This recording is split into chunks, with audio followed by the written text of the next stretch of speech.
Desde los primeros momentos de nuestra historia, la humanidad ha encontrado gran fascinación mirándose al espejo, pero no hay mayor fascinación que aquella que hemos sentido por la civilización del Nilo. Egipto. Heródoto, Platón, Napoleón Bonaparte, Shakespeare, Freud, Adolf Hitler, ¿qué tienen todos ellos que ver? Fácil, su atracción por Egipto. Heródoto decía: Sobre Egipto hablaré extensamente, porque en ningún otro lugar del mundo hay cosas tan maravillosas, ni de grandeza tan indescriptible. ¿Qué encontramos en algo que sucedió hace más de 2000 años como para que a día de hoy lo sigamos teniendo tan presente? Lo primero de todo, preguntas. Muchas, innumerables. Sin duda, muchas más que respuestas. ¿Por qué? ¿Es porque hemos perdido los registros, la documentación? ¿Es porque ellos, en su momento, no tenían ningún interés en transmitir a la posteridad los motivos y las razones de su civilización? ¿O es porque no sabemos entenderles? ¿No será porque quizás hemos estado empeñados en entenderles de una determinada forma, quizás una forma que nos satisfaga más, quizás la forma en que esperaríamos que fueran y no como realmente son? ¿Y si Egipto no es nada parecido a como creemos que es? Quizás el problema no es suyo, sino nuestro. Quizás deberíamos de intentar pensar diferente para poder encontrar respuestas diferentes. Quizás Egipto no tiene nada que ver con lo que nos han contado. Se han invertido litros y litros de tinta en llenar lagunas históricas. Todo el mundo conoce los nombres de Tutankamón y Cleopatra, las momias y las pirámides. En nuestra cabeza tenemos una imagen de Egipto profundamente formulada, pero ¿hasta qué punto tiene fundamento? La profesora Charlotte Seller de la Universidad de Wisconsin nos lo explica. Sí, es normal la fascinación que nos produce Egipto. Ha tenido siempre un impacto espectacular en el imaginario colectivo, incluso desde la misma antigüedad. Buena parte del saber que hoy adjudicamos a la cultura helénica es parcial o totalmente inspirado en ideas egipcias. Fuentes griegas, como el mismo Heródoto, nos dan muestra de esta fijación que sentían hacia el imperio de las pirámides. ¿A qué cree que se debe? Yo soy arqueóloga, no psicóloga, pero sin duda si tuviera que aventurar algo, me decantaría por señalar que si nos atrae Egipto es por la cantidad de preguntas sin respuesta que plantea, su misterio. ¿Preguntas sin respuesta? ¿Qué quiere decir? Preguntas sin respuesta, exactamente eso. Innumerables hechos de la historia egipcia siguen hoy sin poder explicarse. ¿Por ejemplo? Sin ir más lejos, hace menos de un año se publicaba en la prestigiosa revista Meteoritics and Planetary Science un estudio de gran calado realizado sobre la daga de Tutankamón que arrojaba el resultado de que el material del filo era de origen extraterrestre. Pero no solo eso, diversos textos de la época, relieves o restos materiales como monedas, nos alejan de la idea tradicional que se tiene de Egipto. Incluso la construcción y el simbolismo de los grandes monumentos, como las archiconocidas pirámides, sigue arrojándonos interrogantes. ¿Cómo es posible que las pirámides, sin duda el elemento más reconocible de esta cultura, albergue aún alguna cuestión sin resolver? Pues es más simple de lo que se podría pensar. Si decimos que las pirámides se construyeron de una forma, solo aceptaremos las fuentes que nos lo corroboren. Nunca aceptamos aquello que contradice una idea preconcebida. Lo curioso de todo es que si miramos con honestidad las fuentes que nos hablan de la construcción de las pirámides, parece que los egipcios intentaran decirnos algo que no terminamos de entender, algo diferente a lo que pensamos. Por lo tanto, profesora Charlotte Sellers, ¿podríamos hablar de certeza en cuanto al mundo egipcio? Lo único cierto que puedo decirte es que no hay nada cierto que pueda decirte. Escuchando a la profesora Sellers nos surgieron más interrogantes de los que teníamos, pero nos transmitió una gran lección. Hay que tratar con honestidad y con la mente vacía toda la información que se recibe. No podemos partir ya con una idea fabricada. Tenemos que dejar que esos protagonistas de una cultura milenaria y ancestral, los egipcios, nos hablen. Lo primero que quisimos comprobar era aquello que nos había comentado acerca del cuchillo de Tutankamón y su procedencia. Al parecer, la noticia, publicada hace un año, causó gran revuelo.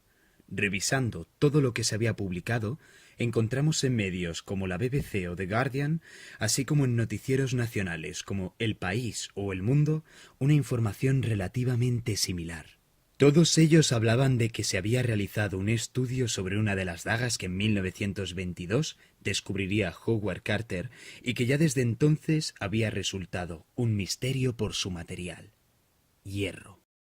El hierro, hace 3.300 años, en los tiempos de Tutankamón, aún no se había descubierto. Y no solo es que en Egipto aún no existiera dicha aleación de metales, sino que cuando Carter descubrió la daga milenaria, ésta no tenía ni un rastro de óxido. Durante años, estas dos circunstancias han sido un quebradero de cabeza para arqueólogos e investigadores. Se quiso pensar que debía ser un regalo de un pueblo extranjero, pero eso no explicaría la cuestión del óxido. Así que un equipo de investigadores de las universidades Politécnica de Milán, Turín y Pisa, así como la del Fayún en Egipto, decidieron someter la composición del filo a un análisis con espectrometría de fluorescencia de rayos X, que arrojó sorprendentes resultados. Su composición química solo podría ser hallada en un meteorito. La daga de Tutankamón está fabricada con un material que no procede de nuestro planeta. El dato, sin duda increíble, pero fundamentado en un examen científico veraz, nos dejó impactados, así que quisimos seguir investigando en la misma línea. La información que encontramos a partir de entonces trastocó muy seriamente la visión que teníamos sobre una cultura que creíamos conocer. Conocíamos ya las peculiaridades de la retratística en Egipto, con ejemplos como los de Amarna, donde se representa al ser humano con unos rasgos muy peculiares ajenos a nosotros. Pero, sin embargo, hace unos años, durante unos trabajos de reforma en una casa a las afueras del Cairo, se halló, a gran profundidad, una moneda de tiempos del Bajo Egipto que volvía a dejarnos confusos.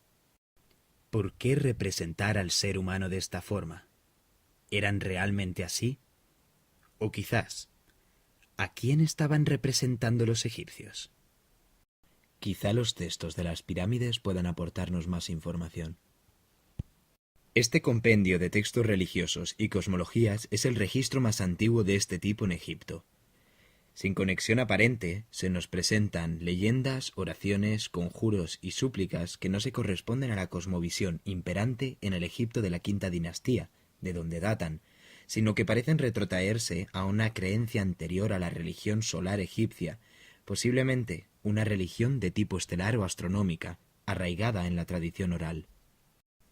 Sin embargo, el significado último de estos textos es algo que nunca ha llegado a estar claro. Desde que se descubrieran en el siglo XIX por Gastón Maspero en Saqqara, investigadores de la talla de Alexander Piankov, R. O. Faulkner o Edwards hicieron una ardua tarea de traducción, pero sin grandes resultados. Los textos no parecían estar hechos para ser entendidos. Parece que se trata de un relato primitivo sobre la trascendencia del Ka del faraón y su viaje al Duat o más allá, siguiendo los pasos de dioses arcaicos, pero divergen muchos aspectos de relatos posteriores. Autores posteriores como Zecharia Sitchin o el profesor de la Universidad de Berkeley, Clesson Harvey, señalan obvias diferencias con dichos relatos más cercanos. El Duat, o reino del más allá, no se nos presenta claramente como un lugar subterráneo, como lo haría después, sino como una especie de limbo en las estrellas, desde el cual el faraón, en su viaje, sufrirá una especie de ascensión celestial por medio de una nave o vehículo que le llevará a los confines de las estrellas, su morada para la eternidad. ¿Cómo es posible? ¿Qué es esa ascensión celestial y de qué forma se efectuaba? ¿A dónde se encaminaba el faraón? ¿Y para qué? Como nos esperábamos desde el principio, se nos acumulan más preguntas que respuestas. Sin embargo, hay algo que parece claro. Los egipcios, ya desde su más incierto origen, tenían una gran fijación por las estrellas. Precisamente son incontables los autores que hablan de las grandes pirámides de Gizeh como un complejo eminentemente vinculado a la actividad astronómica. Pero no solo eso. La posición de las tres pirámides estaría eminentemente ligada a la posición de las tres estrellas de la constelación de Orión, y llevando a cabo un cálculo, nos remitiría a que en el año 10.450 a.C. dichas estrellas estarían exactamente alineadas sobre los monumentos. Esta fecha sería considerada el Zep Tepi, o tiempo primero según la cosmología egipcia. Pero es que incluso sobre la propia construcción de las pirámides no hay ninguna certeza. Si hacemos un cálculo aproximado de la jornada laboral de la época, cerca de 12 horas al día, el resultado es que durante 20 años, sin existir el hierro o la rueda, hubo que seleccionar la piedra en la cantera, cortar el bloque, transportarlo varios kilómetros, cruzar el Nilo, izarlo a cientos de metros y colocarlo en su posición exacta, todo ello por el tiempo récord de 120 segundos por bloque. Es abrumadora la precisión con las que las pirámides están construidas. Comparando la punta con respecto al centro de la base, solo hay una desviación de 6 milímetros. 6 milímetros tras poner 2.300.000 piedras a una altura de 150 metros. ¿Cómo es posible? ¿Cómo podían tener esa precisión al construir el edificio más grande de la humanidad durante milenios, con los medios con los que contaban? ¿Pudieron hacerlo ellos solos? E incluso, ¿para qué servían realmente las pirámides y por qué estaban vinculadas tan claramente a las estrellas? Hasta aquí todo era falso. Pero ¿qué podemos decir sobre la verdad?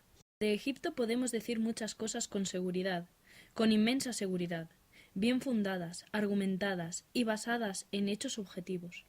Tenemos a nuestras espaldas varios siglos de profundas investigaciones historiográficas y arqueológicas de una cultura que, por fortuna, nos deja gran cantidad de registros y restos materiales. A partir de ellos y contrastándolos, podemos reconstruir la realidad de una cultura milenaria. Lo único que se requiere es un trabajo exhaustivo. No podemos permitir que la pseudociencia y las medias verdades corrompan un saber bien fundamentado. Aunque a veces sea más tentador creer una mentira sencilla que una verdad compleja, debemos esforzarnos. Pues bien, la explicación no es tan complicada si queremos entenderla. Era una práctica común en diversas culturas a lo largo y ancho del globo el moldear los cráneos de los niños recién nacidos, usando vendas o cuerdas apretadas e incluso estructuras de madera semipermanentes, aprovechando la plasticidad de los huesos en las primeras etapas de la vida. No parece tan disparatado, ¿verdad? Y respecto a la moneda extraterrestre, ¿qué hay de ella? Todos hemos visto ahí el retrato preciso de un alienígena. La explicación de esa moneda es todavía más sencilla. No existe. Es un bulo. Sin embargo, investigando, hemos averiguado que se trata de un montaje de Photoshop realizado en 2011 para un concurso de diseño gráfico en Internet. Incluso hemos podido rastrear la imagen original. Se trata de una moneda romana del siglo II después de Cristo con la efigie de Antinoo, joven amante del emperador Adriano.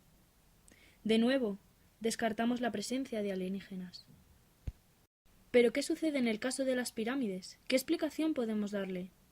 Paradójicamente, de lo poco verdadero que podemos sacar de toda la primera parte de este documental son aquellas palabras que decía la profesora Charlotte Sellers. Lo único cierto que sabemos de Egipto es que no tenemos ninguna certeza absoluta. No sabemos cómo se construyeron las pirámides con precisa exactitud. Su edificación, a día de hoy, sigue siendo una incógnita que ha dado lugar a diversas teorías, de mayor o menor rigor científico. Es este rigor, no obstante, el que debemos buscar.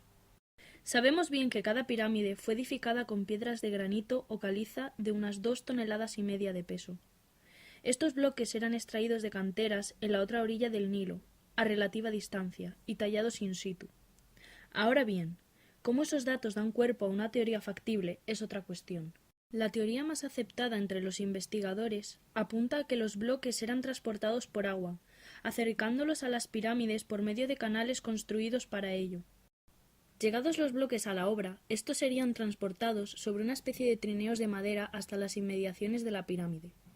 Para facilitar este proceso, la arena se iba humedeciendo con agua, de manera que quedara más rígida y facilitara el movimiento. Así es como se transportarían los bloques. Ahora bien, para explicar su colocación en la pirámide se han formulado diversas teorías, que podemos dividir en dos grupos. El primero de ellos, defendido entre otros por el griego Heródoto en el siglo V a.C., apunta a la colocación de los bloques sin necesidad de rampas, sino aprovechando el escalonamiento de la pirámide y elevando de piso en piso las piedras mediante un sistema de ingenios o grúas transportables de madera. El historiador francés Antoine Yves Gauguet trató de imaginárselo y realizó una serie de dibujos muy ilustrativos. El segundo tipo de teorías serían aquellas que implicarían el uso de rampas para elevar los bloques. Ni siquiera en este punto hay consenso. Algunos investigadores apuntarían a una rampa única perpendicular, otros a una espiral en el contorno del edificio, y otros tantos a una en zigzag por una de sus caras. Un hecho en el que podemos apoyarnos a la hora de entender el proceso de construcción de estos grandes monumentos son las pirámides más antiguas. Las 3 pirámides de Snefru, con sus fallos, correcciones y nuevos intentos, son un documento imprescindible a la hora de entender el aprendizaje arquitectónico al que se sometió la cultura egipcia. La organización del trabajo era, en cualquier caso, esencial. Se calcula que durante los 20 años que tardarían en construirse, sería necesario el trabajo de 50.000 hombres como mínimo. Además, no se trataba de mano de obra esclava, sino campesinos contratados en época de escasa labor agraria. Estas pirámides buscaban proyectar el poder absoluto del gobernante, así como su labor de unificación de los 2 Egiptos, y sobre todo su valía para entrar al mundo del más allá. Los textos de las pirámides aparecen por primera vez esculpidos en la pirámide de Unis, de la quinta dinastía, y posterior a las pirámides de Gizeh. Pero se conoce que tienen un origen muy anterior. Extractos como el siguiente nos hablan de la naturaleza de las pirámides. Oh Atum, pon tus brazos alrededor de este rey, alrededor de esta construcción y alrededor de esta pirámide, como los brazos símbolos del Ka, para que la esencia del rey pueda estar en esta, perdurando para siempre. Escuchando y analizando las fuentes, intuimos que las pirámides tenían un significado espiritual vinculado con el tránsito al más allá del Ka y el Ba del faraón, que en tiempos del Imperio Antiguo tenía casi la exclusividad de la trascendencia al mundo de los muertos por su naturaleza divina. La conclusión que podemos apuntar después de todo esto se corresponde con el principio de este documental. Tenemos muchas más preguntas que respuestas. No podemos satisfacer todos los vacíos de conocimiento que nos gustarían. Unas pocas certezas absolutas y una gran cantidad de lagunas sobre las que conjeturar. Sin embargo, está en nuestra mano decidir qué actitud mantener ante dichos vacíos. Podemos inventar sin pruebas apuntando a ideas preconcebidas que queremos sostener con rocambolescas teorías, o podemos ser prudentes e intentar avanzar todo lo posible con los datos objetivos que contamos. Aquello que no podamos explicar no lo explicaremos, lo dejaremos como un misterio de esos que tanto nos gustan.